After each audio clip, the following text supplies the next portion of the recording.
Hello प्यारे बच्चों, ये है हमारी कार्यपत्रक अर्थात वर्कशीट संख्या 53 जो कक्षा 6ठी से 8वीं के लिए है और दिनांक 4 सितंबर 2020 को करनी है। तो सभी विद्यार्थी अपना नाम लिखेंगे और अपनी कक्षा अध्यापिका का या अध्यापक का नाम भी लिखेंगे। इसके बाद देखते हैं आज हमें क्या सिखाया जा रहा है।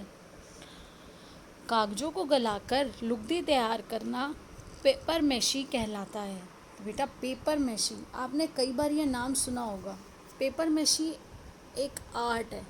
पेपर मैशी से हम लोग अलग अलग चीज़ें बना लेते हैं, जैसे दशहरे जैसे मुख्य त्योहारों के अवसर पर रावण और मेघनाथ के मुखौटे व दक्षिण भारत में कथकली नर्तक व नर्तकियों के मुख पर पेपर मैशी से तैयार किए जाते हैं जो मुखौटे लगाए जाते हैं। उत्तर भारत में खड़िया मिलाकर कटोरदान व टोकरियाँ भी बनाई जाती हैं। आप सबने अपने स्कूल में अपनी ड्राइंग की मैम, जो चित्रकला की मैम है या वर्क एक्सपीरियंस की जो मैम है आपकी, उन्होंने आपको सिखाया ही होगा कि पेपर मैशी कैसे तैयार होता है। लेकिन आज हम उस एक्टिविटी को घर बैठे दोबारा करेंगे, अपने समय का सदुपयोग करते हुए कुछ नया करेंगे और कुछ नया बना के दिखाएंगे। पेपर मैशी के लिए ज़रूरी सामग्री क्या है बेटा? पेपर मैशी के लिए हम एक, यहाँ पर बेटा टब लिखा है, लेकिन टब ज़रूरी नहीं है, कोई भी एक खुला बर्तन। आप उसमें कागज़, जो आपके बेकार कागज़ हैं, जो अब आपके काम नहीं आने, वो पेपर्स को छोटा छोटा फाड़ कर उसमें डाल देंगे। जाली, तार, प्लास्टर ऑफ पेरिस, चावलों की लई अगर आपके पास है, जैसे चावल आप बनाते हैं तो कई चावल जब बहुत ज़्यादा उबलता है तो उस तरह से वो मिक्स हो जाता है, तो थोड़ा सा चावल की लई बना सकते हैं। नीला थोथा जिससे सफ़ेद रंग आ जाता है, इसलिए अगर आप पास नहीं है तो कोई बात नहीं। चाकू, कैंची, मूसल, उखल यानी कि जिसमें आप पीसेंगे उसको, मूसल, उखल, या फिर आपके घर में कोई भी ऐसी चीज़ हो जिससे आप उसे पीस सकें अच्छी तरह से। वो विभिन्न तरह के ब्रश पेपर मैशी के लिए ज़रूरी हैं। अब देखिए पेपर मैशी कैसे तैयार की जाती है, जो लुगदी होती है वो कैसे बनती है। टब में पानी भरकर कागज़ के छोटे छोटे टुकड़े कर उन्हें अच्छी तरह से भिगो दें।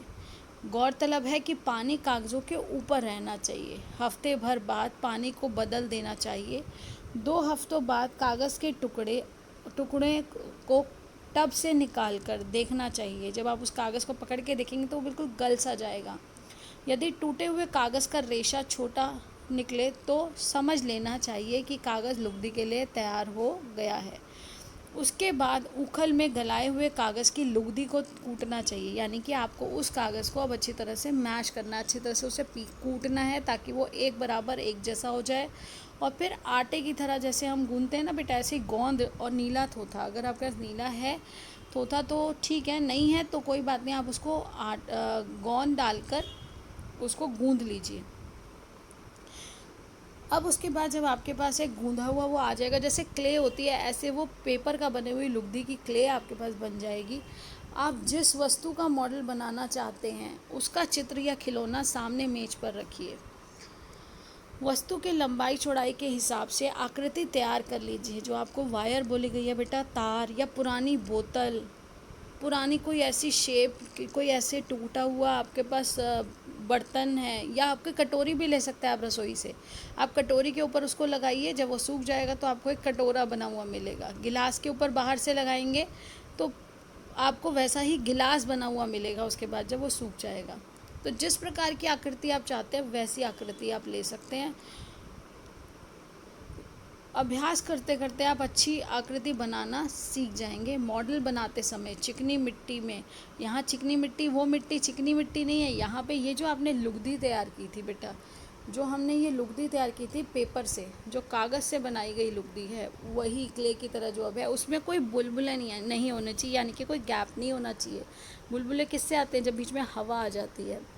साथ ही आकृति को छायादार स्थान पर ही सुखाना है। पहले आपको छायादार जगह पर उसको सुखाना है, जब वो सूख जाए तब उसको धूप में रखना है, ताकि उसमें कोई भी, देखो जहाँ मॉइस्चर होगा, जहाँ थोड़ा सा भी गीलापन होगा तो वो चीज़ ख़राब हो जाती है। तो ख़राब ना हो, जब सूख जाए, छाया में सूख जाए कुछ दिन रखकर, उसके बाद ही उसको कुछ समय के लिए धूप में रखना है, नहीं तो वो ख़राब भी हो जाती है अगर आप एकदम धूप में रख दोगे तो।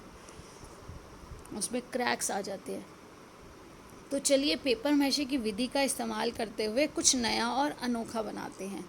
आपने पेपर मैशे द्वारा क्या बनाया और कैसे बनाया? देखिए, अब आपको बताना है कि आपने पेपर मैशे द्वारा क्या बनाया और कैसे बनाया। और मैं आपके लिए एक ये सैंपल लाई हूँ बेटा। ये पेंगुइन है। ये पेंगुइन जो है ये पेपर मैशे से बना हुआ है। एक बोतल के ऊपर ये जो पेपर मैशे का हमने लुगदी बनाई थी उसको लगाया गया, और जब वो गीला था उसी समय कागज़ की ये पंख और ये चोंच बनाकर भी लगा दी गई। लेकिन ये जो आँखें हैं, ये आँखें आपकी बाद में लास्ट में लगेंगी, और ये जो पेपर है ये पहले, क्योंकि बीच में सेट हो जाए, तो जब वो गीला होता है उसी के बीच में मैंने ये पंख और ये पेपर लगा दिए। इसी तरह से इसके पंजे भी लगा दिए। जो इसके ये पैर हैं ये भी पेपर मैशे जब गीला था उस समय में बोतल के नीचे ये जोड़ दिए गए थे, और उसके ऊपर थोड़ा सा पेपर मैशे की लुगदी लगा दी गई थी पीछे से, ताकि ये कागज़ उसके साथ ही चिपक जाए और उसका ये एक भाग बन जाए। इस तरह से ये पेपर मैशे का बना हुआ ये पेंगुइन है। ये मैंने आपको उसकी साइड की फ़ोटो दिखाई है। देखिए, आँखें जो हैं ये बाद में लगाई गई हैं। आँखें बाद में लगाई हैं, और जो ये चोंच है और ये पंख हैं ये कागज़ के पहले लगाए हैं, क्योंकि हमें ये पेपर मैशे के अंदर ही जब वो गीला था तब सेट करना था। ये देखिए, ये इस प्रकार है। इस तरह से आप अलग अलग मुखौटे या पुरानी बोतल से आप फूलदान ये सब बना सकते हैं। और जब वो गीला है तब आप उसको जब उस पर चिपका रहे हैं, किसी भी चीज़ के ऊपर चिपका रहे हैं, तो उसको एक समान बराबर की उसकी सतह बनाइएगा। मोटाई हर जगह एक हो, कहीं ज़्यादा मोटा कहीं कम मोटा नहीं होना चाहिए बेटा। बराबरी पर उसको उस पर चिपका कर सुखाइए। जैसी आकृति चाहेंगे वैसे मिल जाएगी। कुछ दिन तक वह सूखेगा। छाया में सुखा कर ही उसको धूप में कुछ देर के लिए रखिएगा, नहीं तो वो ख़राब भी हो जाता है। और जब आप प्रैक्टिस करेंगे तो आप बहुत अच्छी पेपर मैशे और बहुत सुंदर सुंदर चीज़ें बनाना सीख जाएंगे। अब देखिए, दूसरा प्रश्न है, क्या यह पर्यावरण के अनुकूल है और कैसे? बेटा, ये पर्यावरण के अनुकूल है। क्यों? क्योंकि ये कागज़ से बना हुआ है। ये उस सामग्री से बना है जो प्राकृतिक है। कुछ भी इसमें कृत्रिम नहीं है, रसायनों का प्रयोग नहीं है। जहाँ रसायनों का प्रयोग नहीं होता वो सभी चीज़ें हमारी प्रकृति के लिए अच्छी होती हैं। हमने इसलिए पिछली वर्कशीट में भी सीखा था गो ग्रीन। हमने इसे पिछली वर्कशीट में अभी आपने सीखा गो ग्रीन। जो गो ग्रीन है उसका अर्थ क्या है कि हमें सभी जो हमारे पर्यावरण के लिए अच्छी है चीज़ें, इको फ्रेंडली चीज़ें, उनका इस्तेमाल करना चाहिए। और आप इस पे जब बनने के बाद रंग करेंगे वो भी आप नेचुरल कलर करिए, प्राकृतिक रंग करिए। आपको अलग अलग चीज़ों से अलग अलग रंग बनाने भी सिखाए गए हैं। आप उन रंगों का भी इस्तेमाल कर सकते हैं, नहीं तो जो रंग आपके पास हैं उसे इस्तेमाल करिए। तो इससे क्या होगा, हम अपनी चीज़ जब बनाएंगे तो एक तो हमें बहुत मज़ा आएगा। कुछ नया करने पर जो खुशी मिलती है और अपने आप करने पर खुशी मिलती है उसका तो कोई ठिकाना ही नहीं है। दूसरा, आपको एक नई कलाकृति को खुद बनाना भी आ जाएगा। आप जाकर देखते हो बहुत सारे डेकोरेटिव आइटम जो आपके मार्केट में होते हैं वो डेकोरेशंस पेपर मैशे से बने होते हैं। तो वो आप खुद ही बनाना सीख जाएंगे बेटा। और अलग अलग रूप में साइंस के मॉडल्स बनाने में और मैथ्स के मॉडल बनाने में भी पेपर मैशे का यूज़ किया जाता है। जैसे अगर हम मॉडल बनाना चाहते हैं पृथ्वी का, तो जो ग्लोब बनता है वो पेपर मैशे से बनाया जाता है। एक बैलून को लेकर, एक गुब्बारे को फुलाकर उसके ऊपर जब हम पेपर मैशे की लुगदी लगाकर उसे सूखने के लिए रख देते हैं, एक बराबर गोल गुब्बारा जो हमने लिया, लंबे में गुब्बारा नहीं लेना, आपको गोल गुब्बारा लेना है। और वो गोल गुब्बारे पर जब आप वो पेपर मैशे का लगा देंगे, उसके सूखने के बाद आप उस पर रंग करेंगे तो आपका एक मॉडल तैयार हो जाता है ग्लोब का। और फिर हम उसके ऊपर उसके निशान बना देते हैं, उस पर हम महाद्वीप, महासागर सब बना देते हैं। तो इस तरह से आपने कुछ नया सोचना है कि आप पेपर मैशे का इस्तेमाल कहाँ कहाँ कर सकते हैं, और कोई एक सुंदर सी चीज़ जो आप आसानी से बना सकते हैं उसे बनाइए। खूब मज़े लीजिए, इंजॉय कीजिए उस चीज़ को। Keep learning, stay blessed, stay happy. Thank you.